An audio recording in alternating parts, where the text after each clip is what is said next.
तो जी मुद्दा कुछ ऐसा है कि टॉपिक तो हमको ऐसा है कि बल्लेबाजी को छोड़कर बॉलिंग के ऊपर शिफ्ट करना पड़ेगा, क्योंकि अगर हम टेरर की बात करें तो यार लिटरली आज शार्दुल ठाकुर ने बताया है कि यार ताकत क्या होती है। शार्दुल ठाकुर को लॉर्ड ठाकुर नाम ऐसे ही नहीं दिया है। इस बंदे ने जिस तरीके से आकर सनराइजर्स हैदराबाद को इंटरनेट एक्सप्लोरर बना दिया, मतलब स्लो, क्रैश प्रोन और पूरा अनएक्सपेक्टेड, जिस तरीके से आज शार्दुल ठाकुर ने सनराइजर्स हैदराबाद की मटिया पलीत करी है, वो देखकर एक चीज़ क्लियर है कि अगर आप शार्दुल ठाकुर को इग्नोर करोगे तो ये आपकी ही प्रॉब्लम है और किसी की नहीं। जी हाँ दोस्तों, सनराइजर्स हैदराबाद जो कि आईपीएल 2024 में 200 प्लस स्कोर की हैबिट डाल चुके थे, उनका सिस्टम क्रैश कर दिया हमारे शार्दुल भाई ने, और वो भी सिर्फ थर्ड ओवर में।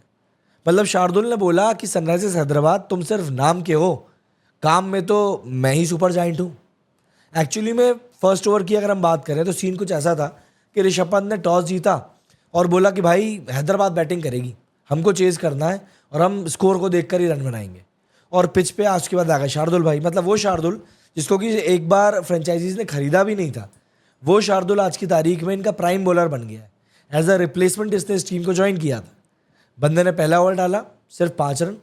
ट्रेविस हेड की आंखों में आंखें डालकर कहा कि भाई ये काय का हेडेक है, ये तो 50 आदमी है, ये वाला एक्सप्रेशन थे। और सेकेंड ओवर आया डबल धमाका लेकर। सेकेंड ओवर में बंदे ने जिस तरीके की बॉलिंग करी, मतलब क्या बताऊं आपको, क्या ओवर था। पहली बॉल अभिषेक शर्मा जो कि पुल शॉट मारने आया था, लेकिन बॉल खुद उनके ईगो खींच के डीप स्क्वायर पर ले गया निकोलस पूरन के हाथों में। और निकोलस पूरन वहाँ पर बोला कि ये तो डेली सबसे भी ज़्यादा प्रोडिक्टेबल शॉट था भाई इसका। और तुरंत अगली बॉल पर ईशान किशन भैया, हाँ वही जिसने कमबैक किया था ना राजस्थान के खिलाफ, बिल्कुल धूल उड़ा दी थी छक्के छक्के मार मार के। असली मतलब रॉयल ट्रीटमेंट जो था ना, इसको आज के मैच में मिला है, और वो दिया शार्दुल ठाकुर ने। वो आए और बिना कुछ किए गोल्डन डक पे ही चल दिए। मतलब शार्दुल ठाकुर ने एक तरीके से सनराइजर्स हैदराबाद का जो ड्रीम पावर प्ले होता है ना, उसको अपने दूसरे ओवर में ही ख़त्म कर दिया था। और सबसे बड़ी बात तो ये है कि भैया ये शार्दुल ठाकुर पिछले ऑक्शन में अनसोल्ड गया था, कोई नहीं ले रहा था। आईपीएल के टेंडर पे इसको सबने लेफ्ट स्वाइप कर दिया था, लेकिन एलएसजी ने लास्ट मोमेंट पे बोला कि चलो यार ये प्लेयर ऐड कर लेते हैं। इंजरी रिप्लेसमेंट में भी मतलब स्वैग ही चाहिए था। और भाई साहब शार्दुल ठाकुर ने सिर्फ 2 ओवर डाले शुरुआत में, लेकिन दोनों में विकेट्स निकाल दी। विकेट्स कुछ ऐसे कि आप मतलब यादगार बना दो इसको।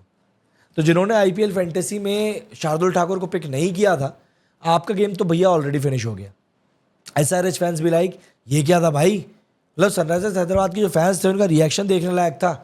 कल तक जो लोग 286 के स्कोर के ऊपर इतरा रहे थे, उनका टॉप ऑर्डर आज शार्दुल के सामने डीएम कर रहा था, सॉरी ब्रो आज फॉर्म में नहीं है।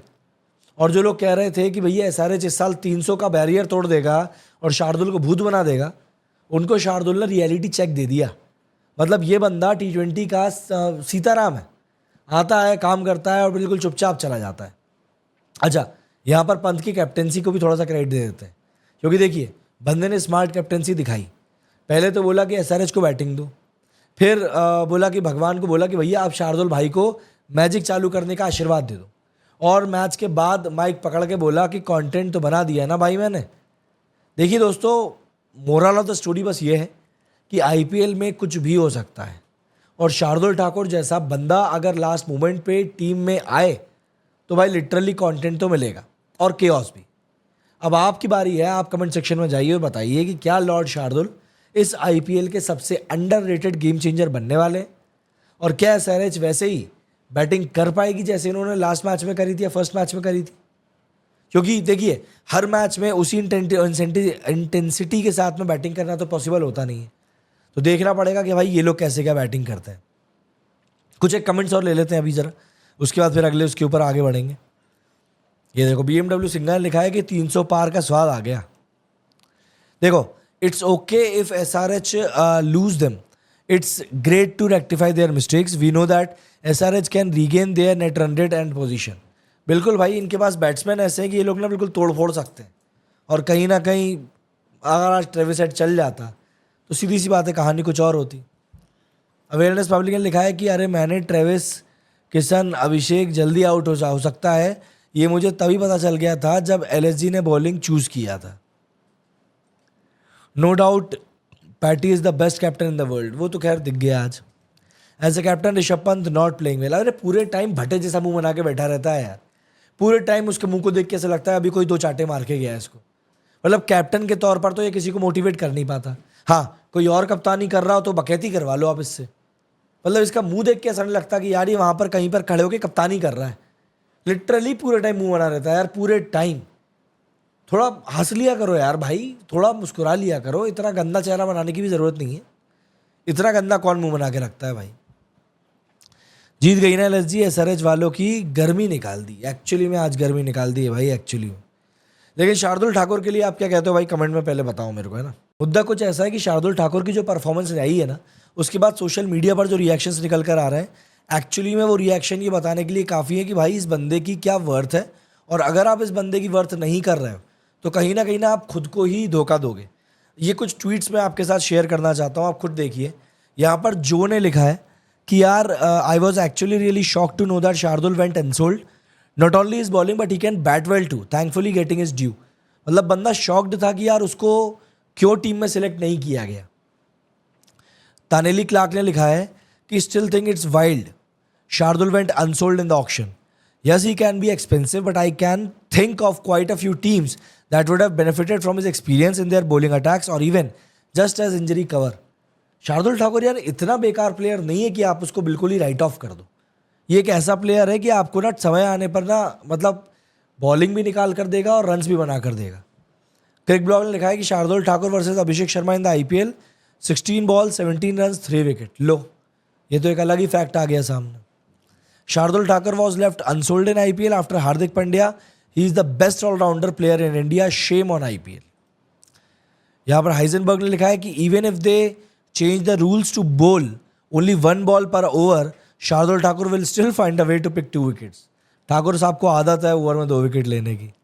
SRH literally thought they would make 300 against Lord Shardul Thakur। Thakur साहब ने कसम खा के रखी कि भाई हमसे पंगा कोई नहीं लेगा। Shardul Thakur came as a replacement and now he is the main bowler of LG। What a redemption। People call him Lord for a reason। भाई ऐसे ही थोड़ा ना उसको लॉर्ड ठाकुर बोला जाता है। अब ये देखो, क्रिक फ्रिक ने लिखा है IPL ओनर्स की आखिर प्रॉब्लम क्या है। आप कैसे ऐसे प्लेयर को पिक नहीं कर सकते हो जो 2023 के वर्ल्ड कप स्क्वाड का हिस्सा था और जिसने हमेशा टाइम एंड अगेन प्रूव किया है कि उसकी वर्थ क्या है। एक्चुअली में ये फैक्ट है कि भाई आप शार्दुल ठाकुर को इस तरीके से आपने जो उसको इग्नोर किया है वो कहीं से कहीं तक भी सही तरीका नहीं था। एंड आपको इसके लिए हो सकता है कि नियर फ्यूचर में भाई भुगतना पड़े, क्योंकि बंदा बहुत शानदार खिलाड़ी है और जब ऐसे खिलाड़ियों को उनका ड्यू रिस्पेक्ट नहीं मिलता है तो ऑब्वियस सी बात है भाई दिक्कतें तो बढ़ जाती हैं। लेकिन आज देखो, एक हद तक कई लोग कह रहे हैं कि यार ट्रेविस हेड आज नहीं चला तो लक था, बट देखिए ट्रेविस हेड 47 बना के गया। आई थिंक 28 बॉल्स में 47 बनाए, तो आप ये नहीं कह सकते कि ट्रेविस हेड नहीं चला। T20 में तो 30s भी गिने जाते हैं, तो ट्रेविस हेड तो यहाँ पर एक तरीके से बना के गया 47। बट बात यहाँ पर ये है, पॉइंट यहाँ पर ये है कि LSG ने आज बिल्कुल एक धागा पकड़ के रखा। इनने कहा कि नहीं यार SRH को ना आज भागने नहीं देंगे यार, मतलब वो जो ये स्पीड पकड़ के भाग जाते हैं ना चौके छक्के मार के, वो नहीं करने देंगे। क्लासीन को तक आज इन लोगों ने बांध लिया था, मतलब क्लासीन को ये लोग हाथ नहीं खोलने दे रहे थे। तो ये एक तरीके का मतलब आप समझें कि कॉन्फिडेंस का बूस्टअप है लखनऊ के लिए। लेकिन लखनऊ भी इस चीज़ को मेंटेन कर ले तब ना, क्योंकि लखनऊ को भी ना जीत हजम नहीं होती है। कब आज जीत गए अगले 4 मैच ये लगातार हार जाए, कोई बड़ी बात नहीं है, कोई भी बड़ी बात नहीं है इसमें। और मैं आपको बता रहा हूँ ऐसा बहुत हद तक पॉसिबल भी है। तो देखते हैं अगले आने वाले मैचेस में LSG का क्या होता है, क्योंकि ये टीम भी ऐसी टीम है जो बिल्कुल आपको बता देगी टाइम आने पर कि भैया आपने हम पे भरोसा करके गलती कर दी।